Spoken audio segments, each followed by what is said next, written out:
Hello and greetings to all the participants who are watching this new module. Today in this module we are going to actually talk about the two different styles of communication. The first one being the direct communication style and the second one being the indirect communication style. Now what is this direct and indirect communication style? Well, I think everyone watching this module would relate to this very interesting example. Once I visited to one of my friends and colleagues' place and they offered me tea. Well, as much as it was a very cold evening and I wanted to drink the tea, but then I was offered the tea, I actually refused. I ended up asking them that no, I would not like to have it. What happened is, to my surprise, they did not offer me the second time. I thought it was too blunt for me to not have been given the tea, because according to my culture and my upbringing, if I am refusing someone, it is out of courtesy, and my refusal actually means for them to offer me the thing.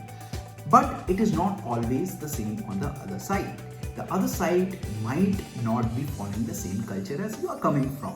So it is very much likely to increase the level of conflict that one might get into. And just think of a situation that the same situation happens inside an organization regarding any of the project.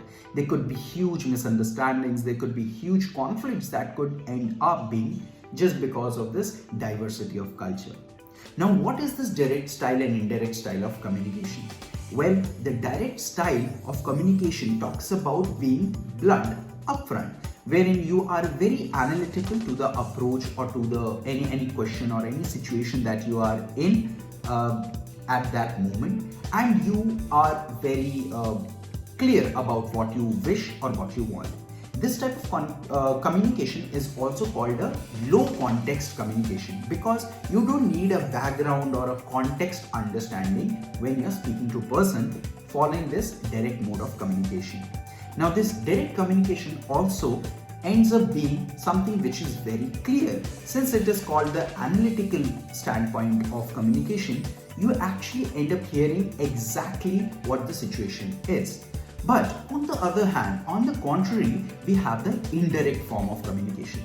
Now, in the indirect form of communication, you a lot of times take support of the background or support of the context in order to upbring the harmony and to avoid conflict. The major reason why indirect communication is practiced is to avoid any kind of conflict and to promote harmony and always maintain an equilibrium in relations. Well, if we talk about the geographical placement of these kind of communication style, the Western culture is actually a very direct, is actually a place where a lot of direct communication is used. On the other hand, the eastern part of this entire world practices the indirect form of communication.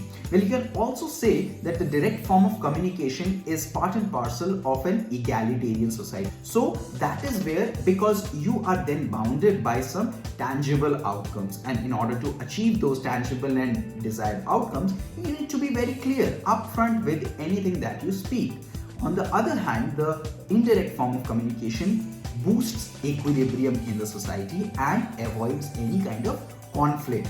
The only sole purpose of any indirect communication is to have a very sweet outcome in terms of relationship. Unlike direct relationship, where the result might be achieved or derived, but at the same time there are chances that the relationship between the people might be sour after the end of the conflict. So that is actually what the basic difference is about direct and indirect mode of communication. Do let me know in the comment section down below which kind of communication are you practicing. At the same time, how do you think which style will actually help you to grow yourself in a much better way? Well, I will also be adding a lot of resource materials alongside this video module for your ready reference, so that you can improve upon your communication style and communication context, which will help you to grow yourself and help you grow in your professional life as well. Thanks a lot for watching. I hope you had a great learning. See you in the next module.